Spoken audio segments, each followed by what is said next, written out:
अस्सलाम वालेकुम नाज़रीन, मैं हूं फरूख अब्बास न्यूट्रल बाय जावेद चौधरी। मैं नाज़रीन स्पेशल एपिसोड एक और लेके आपके सामने हाजिर हैं। हमारे साथ मौजूद हैं जनरल तारिक रशीद खान साहब। लास्ट एपिसोड हमने डिस्कस किया पाकिस्तान और अफगानिस्तान के हवाले से, जो जंग हुई थी इसके हवाले से बहुत सी डिटेल्स आपको बताई। अगर आपने मिस किया है तो जरूर जाके देखिए, उसमें बहुत कुछ मौजूद है, ऐसी इन्फॉर्मेशन मौजूद है जो आपको पहले सुनने में कहीं नहीं आई होगी। और अभी के एपिसोड में हम आपको ये बताएंगे कि पाकिस्तान और इंडिया का क्या चल रहा है जी आपस में, जो मुसलसल कुछ हरकतें कर रहा है इंडिया, पाकिस्तान उसका क्या जवाब देने जा रहा है। जैसे राजनाथ सिंह ने बड़ी क्लियर कट धमकी दी पाकिस्तान के हवाले से कि मिसाइल मारेंगे। हम आपको ये बताएंगे जी कि फिर पाकिस्तान क्या करेगा अगर ये करेंगे तो। सेकेंडली, फिर पाकिस्तान और अमेरिका का जो रोमांस चल रहा है उसके हवाले से जरूर बात करेंगे कि इसकी असल वजह क्या है। पाकिस्तान की इन्वॉल्वमेंट इस वक्त जो पैलेस्टाइन इशू पे है वो भी हम डिस्कस करेंगे, लेकिन सबसे पहले जो इशू हम लेके जा रहे हैं वो है पाकिस्तान और इंडिया के हवाले से। यहीं से शुरू करता हूं। सबसे पहले तो दोबारा वेलकम जनरल साहब आपको। राजनाथ सिंह ने धमकी दी, वो कहते हैं जी कि पाकिस्तान का एक एक इंच जो है वो हमारे निशाने पे। उसके बाद फिर इनके जो मतलब एक कोई वाकया नहीं है, कभी इनका चीफ ऑफ आर्मी स्टाफ बोल पड़ते हैं, कभी पता चलता है इनके नॉर्दर्न कमांड के कोई जनरल साहब है वो बोल पड़े हैं, कभी ये पता चलता है कि विक्रांत पे जाके इनकी सीनियर लीडरशिप बयान दे रही है। ये इंडिया खर्चा क्या रहा है? देखिए, इंडिया को जो अपनी शिकस्त है और जो हजीमत उठानी पड़ी अंदरूनी तौर पे भी और बैरूनी तौर पे भी, वो उसको समझ नहीं आ रही है। वो बुखलाहट का शिकार है। वो तो समझता था कि हम तो डार्लिंग ऑफ द वेस्ट हैं, हम अमेरिका के स्ट्रेटेजिक एलाई हैं, हमें मोस्ट फेवर्ड नेशन का खिताब दिया हुआ है, हमें चाइना के खिलाफ उन्होंने प्रेफरेंशियल ट्रीटमेंट दी हुई है और हमें खुली छुट्टी दी हुई है कि पाकिस्तान को भी इंटरमाइन करो और अमेरिका को भी करो, उस पर चाइना को भी करो।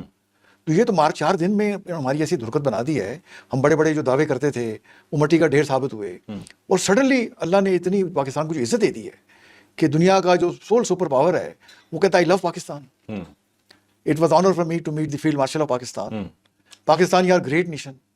वो 50 से मतलब नेक्स्ट सेंचुरी मुकम्मल हो चुकी है, पाकिस्तान और इंडिया की जंग मैंने रुकवाई।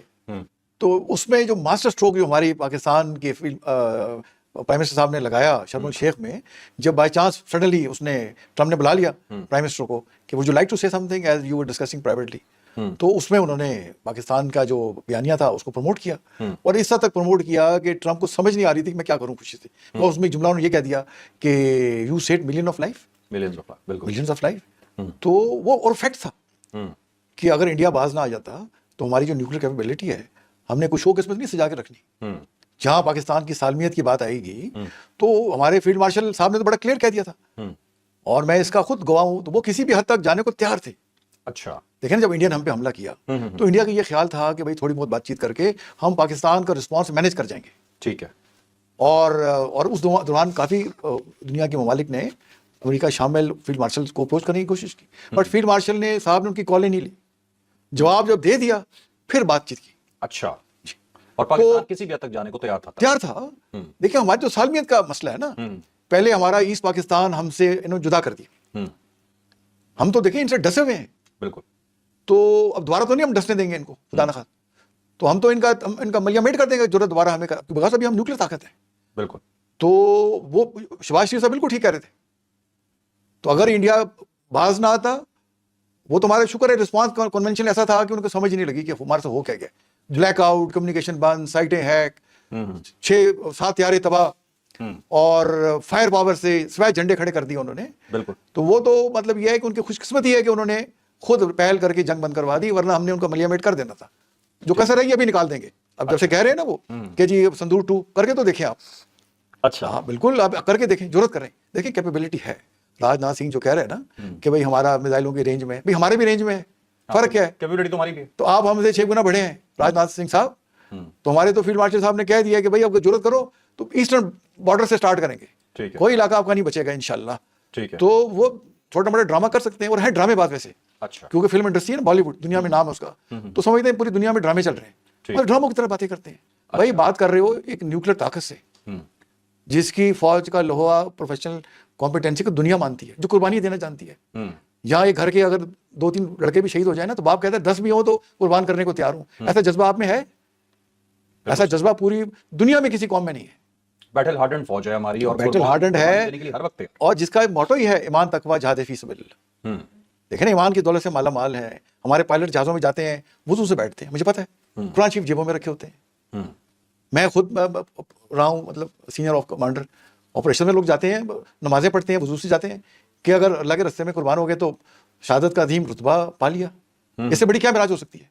बिल्कुल। हर एक ने दुनिया से एक दिन जाना है और अगर अल्लाह ने कामयाबी दे दी तो आप गाजी हैं। हमारी तो देखिए दास्तान तारीख इस एग्जाम्पल से भरी हुई है। आप मेजर शबीर शरीफ को देखें, as a lieutenant Sitara Jurat, as a major Nishan Haider, major अजीज भट्टी को देखें, सवार मोहम्मद हुसैन को लास्ट टाइम महफूज को देखें। मतलब आप नाम लें, यहाँ पे कुर्बानियों की और बहादुरियों की मिसालें भरी हुई हैं। तो ये सब भड़की हैं इनके, और इलेक्शन अब हो जाएंगे बिहार में और वेस्ट बंगाल में, इनको ठंड पड़ जाएगी। ये सिर्फ इलेक्शन के लिए स्टंट है, अदरवाइज कोई प्राइमरीली इसीलिए है। और देखें, कोई आज तक दुनिया में कोई ताकत दूसरी न्यूक्लियर ताकत को अंडरमाइन नहीं कर सकी। कोई मिसाल है आपके पास ऐसी? कोई भी। छोटा सा मुल्क है नॉर्थ कोरिया, और पता नहीं किस किस्म के हैं, बट उन्होंने ऐसे मिसाइल बना लिए हैं जो दुनिया में कहीं भी हिट कर सकते हैं। ठीक है। अब देखें अमेरिका कैसे उनसे डील करता है, उनसे बात डिफरेंट तरीके से करता है, बाकी तो डिफरेंट तरीके से करता है, सिर्फ क्योंकि उसके पास पावर, उसके पास थोड़ी सी कैपेबिलिटी है। हाँ। हमारे पास तो एस्टेब्लिश कैपेबिलिटी है, और हमारी कैपेबिलिटी का सबसे ज्यादा अमेरिकन को पता है। अच्छा, हाँ जी। ठीक है। अच्छा जन साहब, एक चीज मेरे ज़हन में आ रही थी कि हमेशा जैसे आपने मुल्कों की लड़ाई की बात की आपस में, तो मैंने जंग का ये असूल देखा है यहाँ पे रिसेंट डेज के अंदर स्पेशली, कि हमेशा बड़ा मुल्क छोटे मुल्क को या ताकतवर मुल्क कमजोर मुल्क को मारने की कोशिश करता है। दो ताकतवर नहीं लड़ रहे होते आपस में, या अपने से ताकतवर से नहीं लड़ा जा रहा होता बिल्कुल भी, कि जो आपसे ज्यादा ताकतवर। पाकिस्तान ने जब इंडिया पे अटैक किया तो number wise, military number wise, और अगर असला देखा जाए तो नंबर्स में और वो साइज में जो उसका मैप है उसके लिहाज से इंडिया पाकिस्तान से बड़ा था, और पाकिस्तान ने उससे पूरा कन्फ्रंट किया, पिटाई की और नाक रगड़ के रख दी। जो पूरी दुनिया ने देखा, दैट्स व्हाई पूरी दुनिया की आंखें पाकिस्तान के लिए बदल गई। इंडिया के साथ एक और मुल्क बैठा है जो उससे बड़ा है, वो है चाइना। चाइना पे इंडिया जुर्रत ही नहीं करता एक लफ्ज भी बोलने की या कुछ कहने की, क्योंकि उसे पता है कि ये मुझसे ज्यादा ताकतवर है, हौसला ही नहीं पड़ता। और पाकिस्तान फौज का ये हौसला है कि अपने से बड़ा दुश्मन साइज में जो बड़ा था उसे रगड़ के रख दिया, और अगली दफा भी कह रहा है कि आने तो आजो बताते हैं। देखें ना, चाइना ने तो इनका 1962 में भी इनका रगड़ा लगाया, और हमें भी रिपोर्टेडली मैसेज कन्वे हुआ कि दिस इज द टाइम कि हम उधर से अटैक कर रहे हैं, आप यहाँ से करके कश्मीर का मसला हल कर दें। ठीक है। और मेरे अपने ख्याल में भी मिस दैट अपॉर्चुनिटी। फिर उन्होंने इनके साथ 2020 में गलवान वैली पे जो आके 2000 स्क्वायर किलोमीटर पे कब्जा कर लिया, तो उस पर तो ये चुप करके बैठ गए। हाँ, बोले ही नहीं। उनके सोल्जर्स को मारा है वहां पे, उन्होंने मारा, 2000 स्क्वायर किलोमीटर पे कब्जा किया हुआ है। और इनके अपोजिशन वाले बीच में इनके वो सारे इनको कहते हैं कि मोदी बोलते, इनके अपने बीजेपी के लोग बोलते हैं सही कि भाई वो आप कब्जा, मोदी चुप करके बैठ के पी गया है। और देखिए, जब अमेरिका ने 50% टैक्स लगा दिया ना, ये कहते थे माय डियर फ्रेंड ट्रम्प, उसी डियर फ्रेंड ने जैसे हालात चेंज हुए और वो समझा भाई दुनिया में जो लीडरशिप है वो पाकिस्तान की, जो कहा वो करके दिखाया। और ये मुल्क है जो दमखम वाला मुल्क है। और जब वो मिला हमारे फील्ड मार्शल साहब से, तो देखिए उसने कितनी तारीफ की। बिल्कुल सही। उसने कहा कि मेरे लिए ऑनर की बात है कि मैं फील्ड मार्शल से मिल रहा हूँ। तो पाकिस्तान मिलिट्री की तारीफ हुई ना। अभी वो फील्ड मार्शल पाकिस्तान मिलिट्री का ना, बिल्कुल। तो वो जाती हैसियत में तो गया नहीं थे, वो मिलिट्री कमांडर, तो उसने उसको रिकॉग्नाइज किया और इंडिया को अंडरमाइन पर करना शुरू कर दिया। नो जलसा, फील्ड मार्शल साहब ने तो कमाल किया। और उस पर 50% टैरिफ लगाए। अब कहते हैं मैं 100 लगा दूंगा, अगर रशिया से तेल लेना बंद हुआ ना 100% लगा दूंगा। बिल्कुल सही। अच्छा, मुझे एक चीज बताइएगा जल साहब, ये तो मामला समझ में आ गया कि ये पानी वाली धमकी भी आप इसी तरह से लेंगे, ये भी खाली धमकी है, कर आप कुछ नहीं सकते, सिर्फ ये अपनी पब्लिक की कंजम्पशन के लिए ऐसे स्टेटमेंट देते हैं अपने इलेक्शंस को जीतने के लिए। आपको लगता है इसके अलावा कोई रीजन है कि सिर्फ यही है बस? देखिए, वो मतलब पाकिस्तान को अंडर प्रेशर रखना चाहते हैं कि ताकि पाकिस्तान में जो इकोनॉमिकली ग्रो कर रहा है ये मतलब इंडिया सेंट्रिक रहे, हम उधर ही देखते रहे। और ये जो हमारी ग्रोथ में फॉरेन डायरेक्ट इन्वेस्टमेंट आ रही है, लोग समझेंगे पाकिस्तान में ये जंगी हालात हैं, ठीक है, किसी वक्त भी जंग हो सकती है, इन्वेस्ट ना करो और इनसे झगड़े लगाए रखो। तो ये उनकी एक्चुअल है उनका। ये तो हम भी कर सकते हैं, ये फिर हम भी हम तो देखिए अमन पसंद मुल्क है, हम क्यों करेंगे? नहीं, जब वो हमारे साथ कर रहे हैं तो नहीं, हमारे पाकिस्तान देखिए हमें बड़ा क्लियर मैसेज दे देना चाहिए। हमें कहना चाहिए, देखें हमारे कोई जारहाना अज़ाइम आपके खिलाफ नहीं है, आपने पहले हमारा ईस्ट पाकिस्तान हमसे अलग किया, उसका बदला हम लेंगे आपसे, अल्लाह ने चाहा तो, और वो छोड़ेंगे नहीं आपको। और लेकिन वो अल्लाह ने देखिए बांग्लादेश को पाकिस्तान से जोड़ दिया। हसीना वाजिद की हुकूमत जैसे ही वो चेंज हुई, लोग पाकिस्तान के साथ जुड़ के खड़े हो गए। अब वो बातचीत करते हैं कि पाकिस्तान से देखें डिफेंस एग्रीमेंट करें, पाकिस्तान से हम वेपन लें, हमें पाकिस्तान जो है न्यूक्लियर अम्ब्रेला भी दे दे। यहाँ तक बातचीत रिपोर्ट हुई कि पाकिस्तान न्यूक्लियर ताकत है, अगर हमारे साथ डिफेंस एग्रीमेंट कर लेता है तो पाकिस्तान ये हमारी इंटरेस्ट में है। तो देखिए हम तो देखिए ना, हमारे भाई है वो पाकिस्तानी। हम तो ये समझते हैं कि सारे मुसलमान ही पाकिस्तान के भाई हैं, बट बांग्लादेश तो हमने इकट्ठी आज़ादी हासिल की थी, इकट्ठे हमने स्ट्रगल की अंग्रेज साम्राज्य के खिलाफ।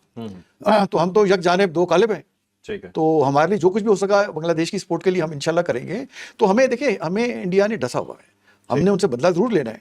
तो ये बस गिरजर भटकियां लगाते रहेंगे, हमें उन्हें क्लियर करना चाहिए कि देखिए अगर आपने हम पे अटैक किया तो चले मिसाइल से तो आप करेंगे, तो हम भी मिसाइल मारेंगे आप पे, जहाज़ों से भी अटैक करेंगे।